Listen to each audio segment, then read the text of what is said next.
Hello, everyone. How you feeling? Pretty good. Bet you are. Full figure. Always get the win. There's one up front.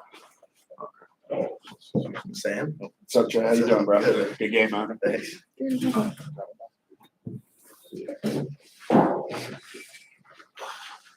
All right, before we get into any questions for Coach, we'll open it up for questions for players. Trey and Blake. Blake, for you, how did those early buckets contribute to setting the tone for the game? Have a stat sheet, please. Could you ask that question? Sorry. Early buckets for you, some early threes going for you. How did that kind of set the tone for the game for you, for the team? You know, Honestly, kind of hurt us a little bit because I think we got a little complacent. I know I did. I was kind of throwing some bad shots up after I had it going. But we toned it back in. We got the win. That's all that matters. And Trey, for you, obviously today you've got something going on with your arm. You know, we haven't seen you taped up a little bit, but didn't seem to be bothering you today, especially down low in the second half. Yeah, no, I tweaked my shoulder. I don't even remember specifically what I did, but it just my rotator cuff kind of had some pain to it. But Chris Kern, our trainer, has been doing a great job with me these past couple of days, getting me ready to play. And I'm still very confident in it when Chris is on the job. And then, you know, as a lightly recruited kid out of Oxford, you know, we all know your story, you know, with the Oakland Highs and all that. Hold on. This only school that he wanted to go to recruited him, so he wasn't lightly recruited. He went to where he wanted to go. Coming out of Oxford, very well recruited to Oakland University. Did you think you'd be contributing in games like, you chipped in, you tied your career high with 30 tonight. Like, is that where you expected to be right now? Obviously be great. Like, I want to be performing at this level. I'm gonna be just completely honest. Coming out of high school, I didn't think I'd have multiple 30-point games here in the same year, but campus had great confidence in me, and just my growth as a player has been exponential with the encouragement from my teammates. And like even today, I didn't have it going great the first half. Only like 9 points. I shot very poor from the floor, but at halftime they were just really pushing me. Great teammates in there, and helped out the second half. So I guess I didn't expect it, but it was my dream to do that. So I guess could go 50-50. Blake, we talked on the last road trip about, short memories and shooters having short memories and stuff like that, because you guys got a couple road wins. You didn't shoot the ball particularly well. That's just the life of a shooter, though, isn't it? I mean, the next one's going in. Is that the mindset? Yes, sir. It's the mindset. And honestly, especially this year, I haven't been worried about anything but getting a win. Start 2-11, and it's just like, I don't care what happens. I want to win the game. So that's I think that's all of our what's going on in our brains when we're out there down by 1 with a minute to go, and that guy hit that big 4-point shot. It's just like that. I don't care. I don't care how many points I have. Obviously Trey's like, oh, I got 30, but I don't think, like, deep down, I'm like, if he would have scored 10 and we would have won, he would be pissed, but he'd be like, let's go, I won. So that's just like everybody. We have so much talent on this team. Any day someone can go for 20, 30. So it's just, you'll have your day, and you just got to stay, be a good teammate when you're not having days that are going for you, and keep getting wins. Trey, about that, were you a little surprised because you spent the last 3-4 games, doubles run at you constantly, sometimes triples at you on the catch in the post. Were you surprised that you were given some space to work in tonight? Not really, because we were hitting shots at the beginning of the game, and that's something we've been working on since we got back from the Northern Kentucky Wright State game, was seeing those double teams, triple teams coming, and me being able to find people, kick it out and hit shots, and Blake just scorching them at the very beginning. They had no choice but to, cover the shooters and open things up for me, and made my job a lot easier today. Question for Trey. So early on in the game, you started taking those shots underneath the basket, and they weren't really going. Besides from Coach Campy's wonderful play calling, what kept you going back to those shots underneath the basket? Because they ended up going in. That's just I feel my strong suit right now. I'm obviously trying to expand my game, and I think I have done a pretty good job showing I can shoot the three. But I still deep down most confident in my post game, and we had some great plays, getting me wide open layups and shots like that, and a great point guard. So it really just makes my job a lot easier. Thank you.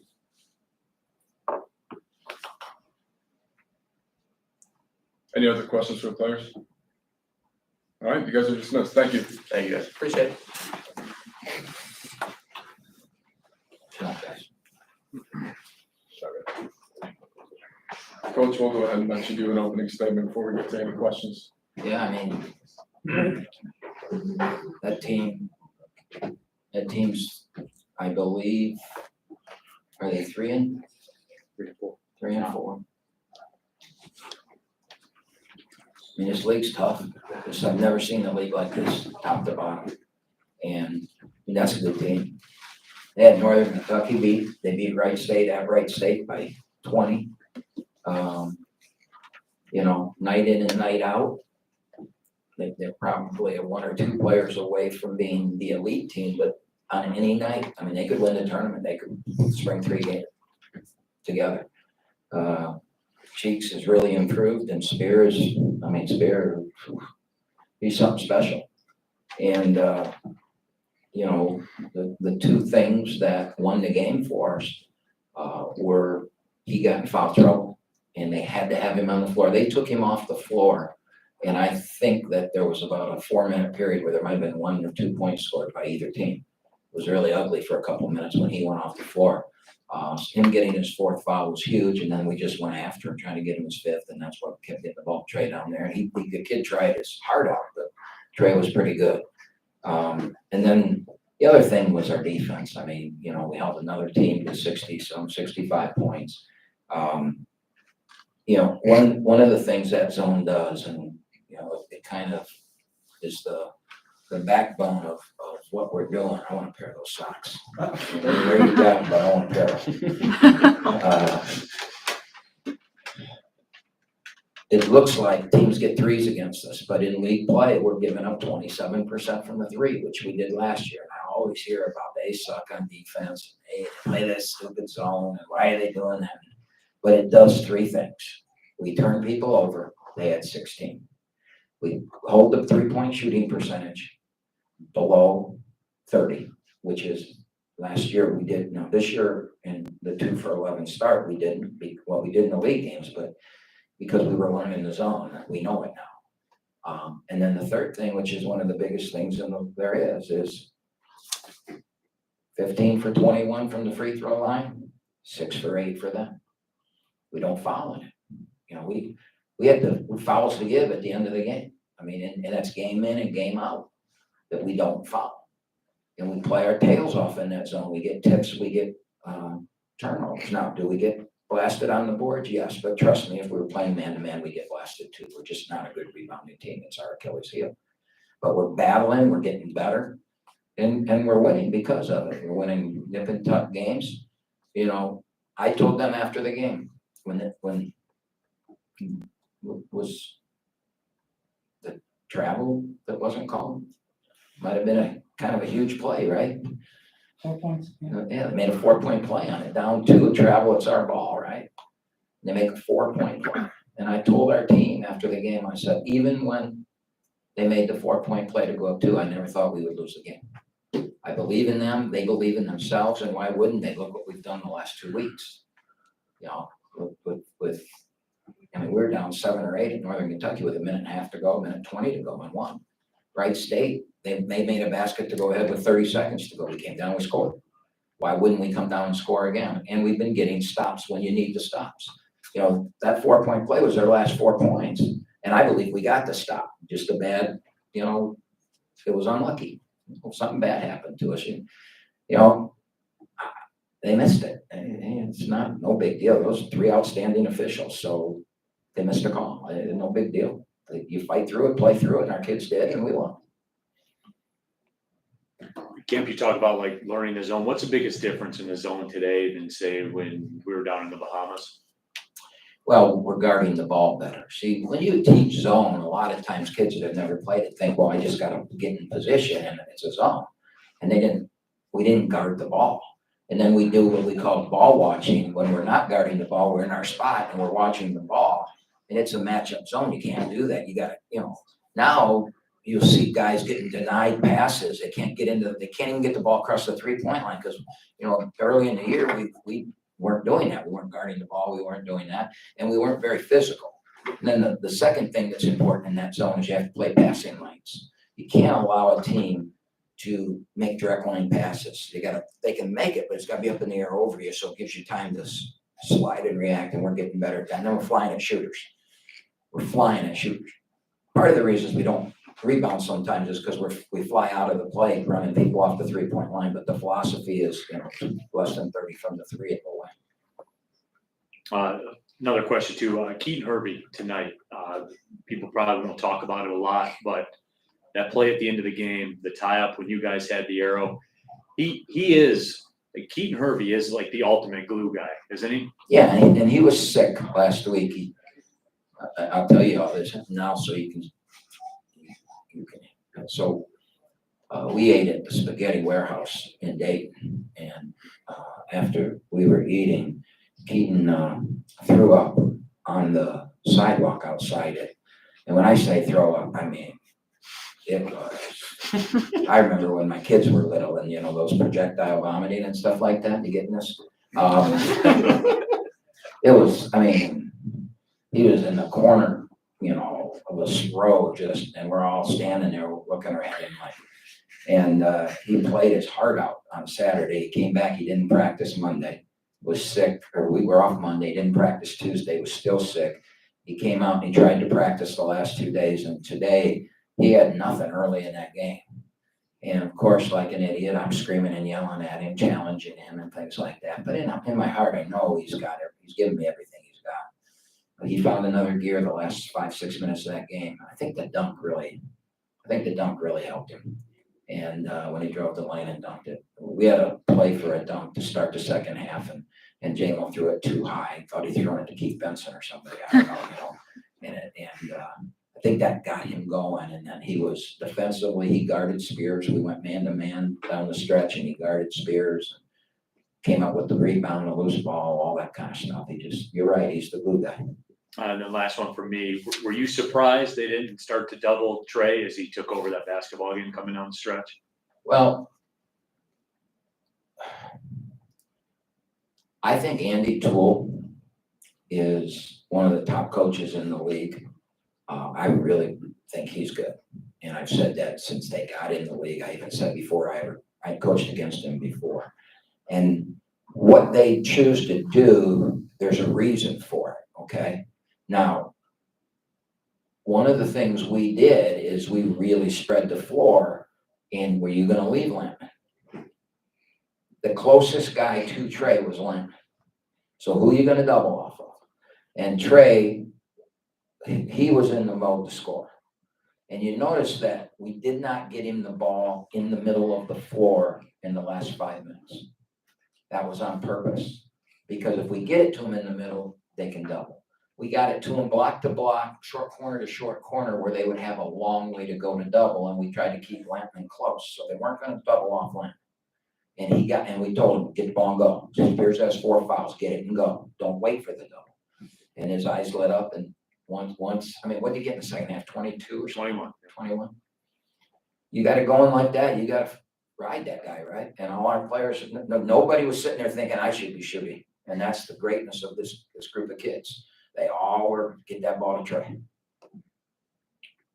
A lot of conversation in the past couple games with Chris Conway and everything tonight. No points from the entire bench crew. What can you do to get them going? Just one of those nights. That's the way it was. This Chris kind of, had a more of a last year or early in this year type of Chris Conway night. And I talked to him about it after the game. I said, now you got to go home and you got to figure out why. And then, Saturday, we're going to play the best post players in the league. Adrian Nelson and Michael Green. I mean, that's the best post combination. Wright State's probably by the end of the year will be as good. Those young kids are going to be really good. But right now, those are 2 sixth-year players. Think about that. 50 or 60-year players, 2 of them, and they are men. When you see them on the floor Saturday, they are men, and he's going to have to be a man Saturday. We're not going to win Saturday if he doesn't come and give me the Chris Conway we've had the last couple of weeks. I believe he will. After the 2-11 start, you said that this was the best, 2-11 team you ever had. All your campy talks and all that, but I mean, you've rattled off 5 in a row, which obviously you believed in all along. But what's the morale like in that locker room right now? Well, think about we won the last 3. I mean, they believe in themselves. And the Milwaukee and Northern Kentucky each have 1 loss, right? They're tied for first. Well, who did they lose to? So there's a lot to hang your heads on. And, the thing is too, is, look who we've played. Although in this league, everybody's good, but, we've played the tough teams. We've played, I don't know this. If I was an SID or if I was at the league office, I would look into it, but I really think that, that might have been the first time anybody swept Northern Kentucky and Wright State ever. That's right. I don't know. Yeah, I don't know. You put your hand up? Yeah, Coach, before you started the 5-game winning streak, you had a couple of tough opponents in Syracuse, who you lost pretty handily to, and then you played a little bit better against Michigan State. Do you think those 2 games, maybe getting humbled a little bit, and then the team turned it around after that? You think that experience against those teams might have helped contribute to the winning streak? For sure, but if you watch the Syracuse game, we played that game with a hurt Jalen Moore and a no Blake Lampman. And it was 25-24, I think, with 3 minutes to go in the half. And then it got away from us. And we didn't have somebody to get it back. Then we went to Boise State, and the same thing. With 3 minutes to go in the half, we were up 1. And it got away from us. But we had no Jalen Moore in that game. That was Blake's first game back, and he was 1 for 1,000, I think.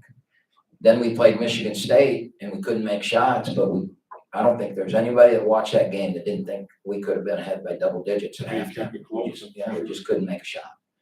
And I think that helped us believe and be confident in our zone, because we started guarding against Boise and against Michigan State, not against Syracuse. That thing fell apart and it was over. But I think they started believing in the zone. I mean, we held Michigan State into Breslin to 65 points. Pretty good.